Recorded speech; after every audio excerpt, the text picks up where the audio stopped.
She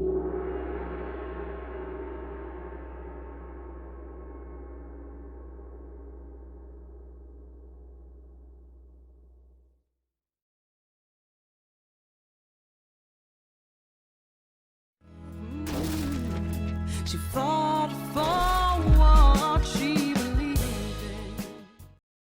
Did you ask me to take pictures of him? No, I have to. Ryan, unfortunately in the state of Utah, we don't have discretion in some things. Like, for example, if I pull you over for speeding and I want to give you a warning, I can do that because it's under Class A, it's Class B or under. So he's saying we don't have discretion with certain crimes in the state of Utah. If I want to give you warnings for all kinds of stuff, I can. But there's a few things I can't. When I say I, please, I'm not in charge of anything. One of the things that the state legislature doesn't give us discretion on is charges when it comes to domestic assault. And it sounds like you guys are living together. So he just admits one of the things that the legislature does not give us discretion on is when it comes to domestic assault. He's admitting it. He knows it. He has identified this to his fellow officers and is lamenting. It is essentially lamenting in front of a purported victim of domestic assault that they have to make an arrest. It's remarkable to me that how prima facie the intent is here. It's really, I mean, there's no effort whatsoever to conceal their motives. So you meet the statute for domestic partners, and you do have injury, and both an independent witness, probably the next one we're going to talk to as well, which we haven't talked to yet. An independent witness, and probably the next one as well, which we're going to talk to but haven't talked to. Guess what? That was the one who said they saw the guy slapping the girl. Remember the 911 call? What were they doing? We drove by and the gentleman was slapping the girl. He was slapping her? Yes, and then we stopped. They ran up and down the sidewalk. He proceeded to hit her, hopped in the car, and they drove off. Okay, you said it's a white van? White van. I can give you the license plate if you give me 1 sec. I took a picture of it. He hasn't talked to that guy yet, but he's saying that probably the next witness is going to corroborate the same thing as well, which is that she's the primary aggressor. Well, that didn't work out so well for him, did it? And that officer did not work out well for Gabby either. He really got that wrong. He really got that wrong. I'm going to rewind that a tiny bit because I keep interrupting the flow.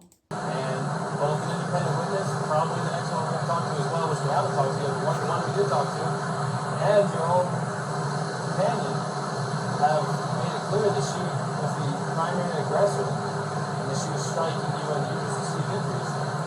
I don't think they have made it clear that she's the primary aggressor. I don't think that has been made clear at all. I think that the way you conducted your investigation led you to that conclusion. You haven't admitted striking her. She has not admitted striking her. The witness did not see you strike her. So at this point, the witness didn't see him strike her, but the witness did see him push her or shove her. Shove was the word. So there's a difference between strike and shove, but shove is still definitely within the parameters of a crime. you're the victim of a domestic assault. Even if you didn't want to pursue this, you don't have a choice. The best thing we could do to not, the law says we have to charge her, doesn't say we have to put her in jail. Okay. Even if you didn't want to pursue this, we don't have a choice. So he's drawn a line in the sand, which they then proceed to absolutely disregard and do the opposite of. It's phenomenal to me how the officers were able to just bend over backwards to find a way. We're going to somehow find a way to avoid making an arrest. Okay, but it also says we have to separate if there's no contact order, and we have to put her in jail if we cannot separate. And we have to put her in jail if we cannot separate, which they're living in the same van together. So he says, we've got to put this contact order. See, when law enforcement gets involved, suddenly all of these things happen, you know, like there's got to be a no contact order and there's got to be this and there's got to be that. And so now your relationship is subject to the jurisdiction of the courts. And these officers decided they didn't want that to happen. even though they're saying to him, we have no choice, we have to do it. There's no problem here. You guys want to afford it with the navigator. How are we supposed to separate the guys? Now, I don't want to take this small 20-minute shoot. 22-year-old female in jail. You can definitely defend yourself against, but This small 22-year-old, female that you can definitely defend yourself against. So again, that is not relevant evidence in determining whether or not a violation of the statute occurred. It's not material whether a victim is strong enough to defend themselves against a batterer. It's not material. at the same time, you can't say because you're a male and she's a female, we can't treat this different than if you were the male hitting her. Except that you do.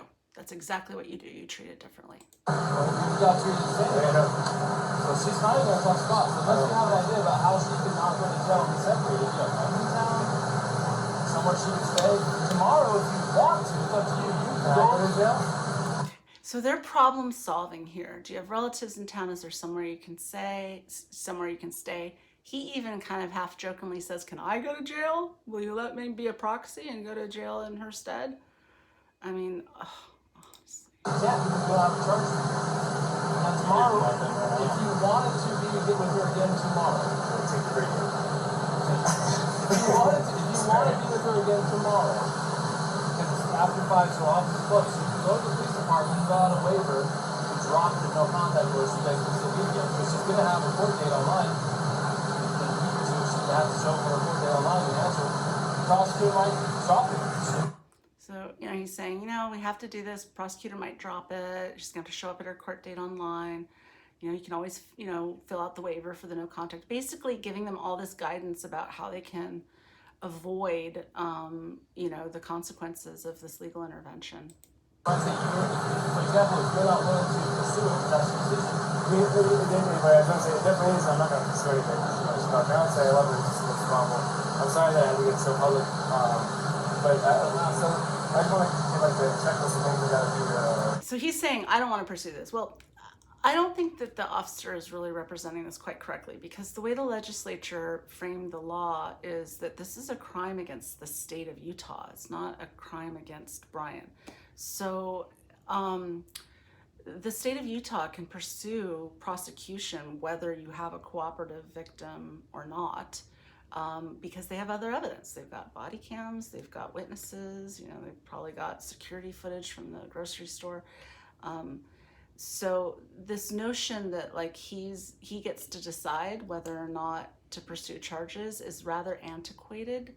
And nowadays, legislation is really geared for taking that away from the victim because of the dynamic it creates, where the batterer believes that the victim is the one pressing charges and that it's her fault, and that she could stop all this by just saying to the prosecutor, never mind, none of it happened.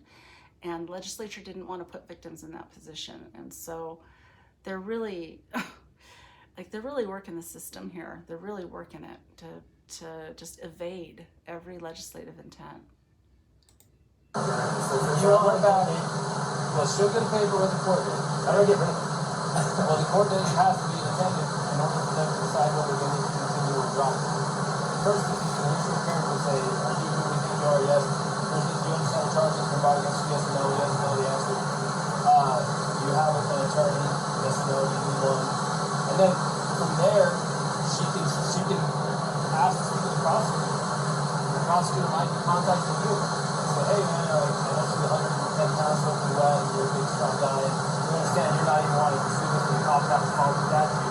How to, where, and the interest of justice for you to think that what. Again, he mentioned 110 pounds soaking wet. They really have a lot of stereotypes about about what constitutes, a violence and abuse in a relationship.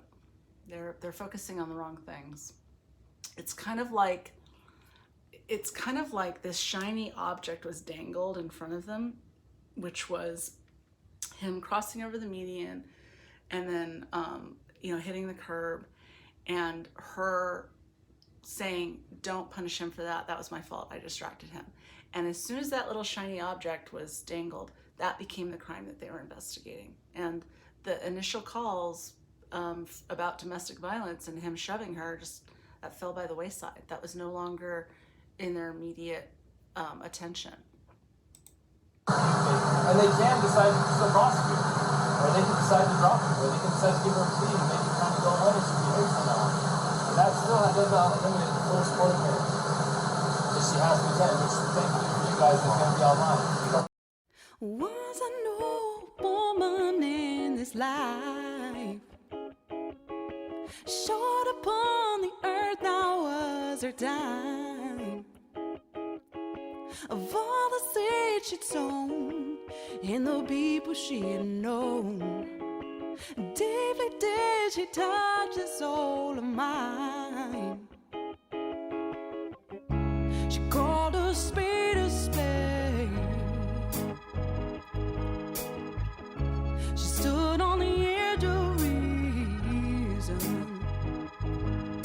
and even faced with death until their final dying breath. She fought for what she believed.